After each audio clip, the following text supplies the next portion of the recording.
بسم الله الرحمن الرحیم و نحمده و به نستعین. ضمن عرض تبریک به مناسبت حلول ماه مبارک رمضان، ماه عبادت و بندگی پروردگار عالم، خدمت همه بینندگان عزیز، اخصاً مهدی آوران محترم. امیدوارم خداوند تبارک و تعالی به همه من و شما توفیق عنایت کند با کسب معارف اسلامی و مهدوی بیشتر از مضامین ارزشمندی که در این تذکرات و ادعیه ارزشمندی که در ماه مبارک رمضان داریم خودمان را برای حضور اون بزرگوار آماده کنیم. انشاءالله با حول و قوه الهی اگر خداوند توفیقی نصیب فرماید قرار هست فرازه های از دعای ارزشمند و با عظمت افتتاح را خدمت عزیزان خودم به شهر بنشینیم با هم دیگر گوشه های از این دعای با عظمت که در واقع نجوایی است و دعایی است که از زبان وجود مقدس حضرت حجت سلام الله علیه به وسیله یکی از نواب خاص اون حضرت و نام محمد ابن عثمان رسیده است برای ما. بنابراین این دعا میتواند ما را انشاءالله و با مضامین عالیه‌ای که در این ماه هست، در این دعا هست، ما رو میتواند به اون حضرت انشاءالله نزدیک کند. ابتداءً اجازه بدید برای خود این دعا و نکات کلی که در این دعا هست خدمت عزیزان خودم مطالب را به عرض برسانم. مطلب اول این که این دعای ارزشمند افتتاح همونجوری که عرض کردم به وسیله یک از نواب خاص امام زمان علیه السلام به ما رسیده است. زمان خوندن آن و زمان قرائت آن بعد از نماز مغرب و عشا قبل از سحر هست، تا قبل از آنی که فضای معنوی انسان، یعنی بعد از آنی که انسان افطار رو کرد و از ارزش‌های معنوی افطار بهره جست استراحت مختصری کرد، این دعای ارزشمندی که در حدود 3 ورق از مفاتیح‌های بزرگ هست یا 3 ورق و خورده‌ای ممکنه بوده باشد، این دعا جایگاهش اون جای با مضامین عالیه. 4 تا نکته کلیدی ما در این دعا داریم که اینها رو خوبه که عزیزان ما به ویژه جوانان عزیز به اونها توجه داشته باشن. اولین نکته‌ای که ما در اینجا داریم، این دعا با حمد و ثنای الهی شروع می شود که یکی از درس‌هایی است که میتواند برای ما داشته باشد و ما دست بگیریم که چگونه با خدا حرف بزنیم و چگونه اگر می‌خواهیم خواسته ای رو مطرح کنیم با خدا شروعش چگونه بوده باشد. بعد رابطه خصوصی بین بنده و خدا به وسیله این حمدهای لطیف و ارزشمندی که در این دعای با عظمت مطرح است اونجا بیان شده که خب رابطه یک مقدار خودمانی تر و خصوصی تر می شود با بیان بعض از اوصاف ارزشمند پروردگار عالم. موضوع دومی که در این دعای با عظمت افتتاح داریم بحث ثنا، تمجید از وجود گرامی پیامبر عظیم الشأن اسلام و اهل بیت عصمت و طهارت علیهم صلوات الله اجمعین، از وجود مقدس امیرالمؤمنین بگیرید تا وجود مقدس حضرت حجت سلام الله علیه، از اونها درود و ثنا و تمجیدهای خاصی صورت میگیرد و درودهای خاصی و با الفاظ بسیار بسیار در حد بالایی اونجا مطرح میگردد.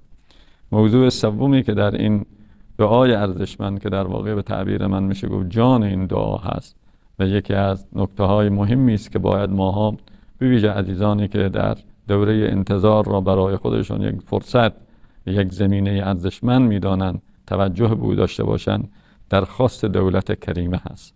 اللهم انا نرغب الیک فی دولت کریمه. این دولت کریمه که حالا انشاءالله در فرازی که رسیدیم اونجا اشاره خواهم کرد، این آمادگی میدهد برای انسان، زمینه رو برای انسان ایجاد میکند، صفات منتظر چگونه باید باشد و باحثی است که انشاءالله در جای خودش به عرض خواهم رسان. آخرین فرازی که ما در این دعای با عظمت داریم بحث شکوه و نجوایی است که در صورت شکوه گونه‌ای از خدا مطرح می شود.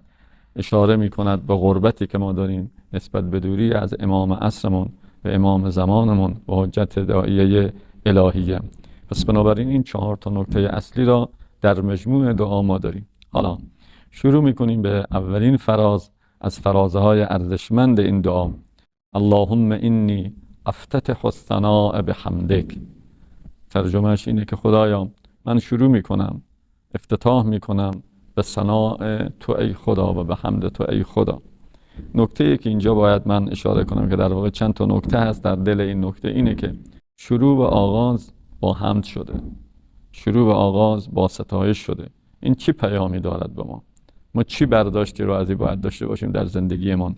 ما هم که دعا کننده هستیم، ما هم در زندگی فقر محضیم، نیازمند مطلقیم و نیاز داریم و باید از کانال ارزشمند و معنوی این ادعیه بهره بجوییم. چیکار کنیم؟ چگونه؟ این چی پیامی داره که باید حتما وجود مقدسش گفته افتتح الثناء بحمده، من ثنا را و تمجید را با حمد تو دارم آغاز میکنم.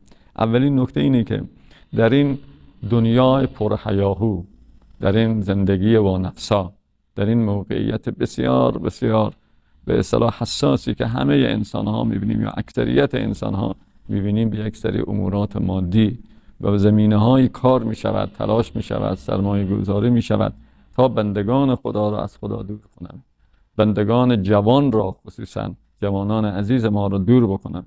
لذا در این دنیای پرتلاطم و پرهیاهو انسان بیاید با یاد خدا و با نام خدا شروع بکند. این پیامش اینه که تنها راه سعادت برای انسان اینه که اگر ما میخواهیم به سعادت برسیم، کانالش بندگی خداست، کانالش پرستش خداست که شروعش این گونه هست و این گونه باید باشه. این یک نکته و یک مطلب در این خصوص.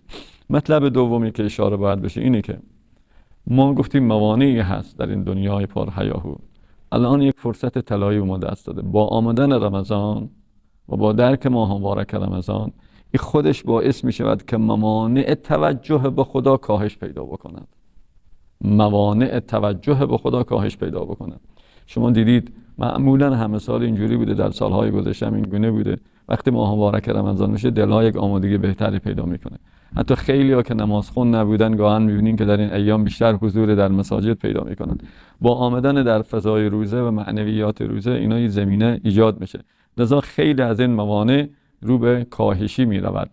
ما هم باید این زرنگی رو داشته باشیم که میگن المؤمن کیس، از این فرصت طلایی باید حتی اکثر استفاده و بهره رو ببریم تا اینکه بتونیم بیشتر به این سعادت برسیم. نکته سومی که در این خصوص باید اشاره بکنم اینه که در این بهار دعا، در این بهار قرآن، در این بهار با تراوت که در واقع بندگان خدا شارژ معنوی در این ماه مبارک رمضان، لازمه که ما به اصطلاح دعا و عبادات خود را با این جمله ارزشمند ثنا و تمجید شروع کنیم.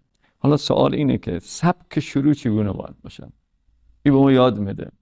مثلا من میخوام دعا بکنم، من میخوام خواسته خودم رو با خدا مطرح بکنم، من میخوام سوال و حاجتی که دارم، مشکلی که دارم میخوام برطرف بکنم، چگونه بیام وارد بشم؟ این دعا شروعش به ما یاد میده که چگونه باشید.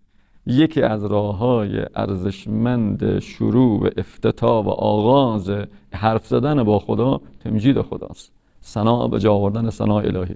همونجوری که در دعاها به ما یاد دادن، از بزرگان رسیده که شما وقتی میخواهید دعا بکنید اول حمد الهی رو به جا بیارید، بعد از حمد یعنی همین ستایش، حمد یعنی همین ثنایی که الان ما شما داریم، الحمدلله رب العالمین. اینجا میگیم اللهم انی افتتح الثناء بحمدک، من ثنا رو با حمد تو شروع میکنم. چون خیلی تقریبا حدود نزدیک به 2 ورق ما در این دعای ارزشمند افتتاح داریم ثناء الهی رو یکی پس از دیگری با کلمات بسیار پرمحتوا داریم میخوانیم و مرور میکنیم. بنابراین این باعث میشه که انسان بتونه با این سبک شروع کننده باشه. این درس میده به ما.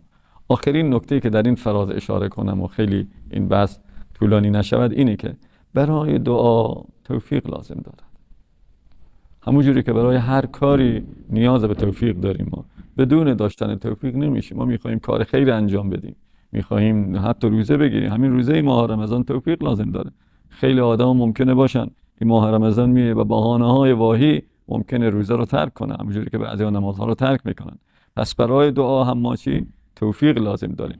و یکی از نکته‌هایی که میتونه مؤید بشه، کمک کننده بشه، ممد بشه و ما رو وادار بکند و برسیم اینها، چون خدا توجه ویژه‌تر بکنه به انسان، اینه که انسان بیه ثناء الهی رو انجام بده.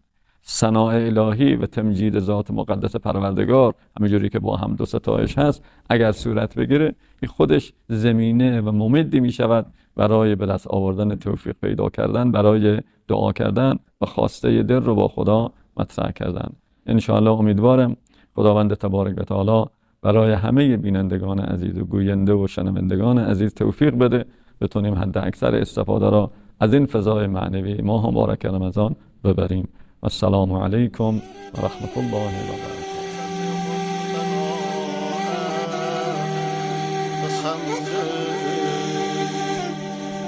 أنت مسدد للصواب بمن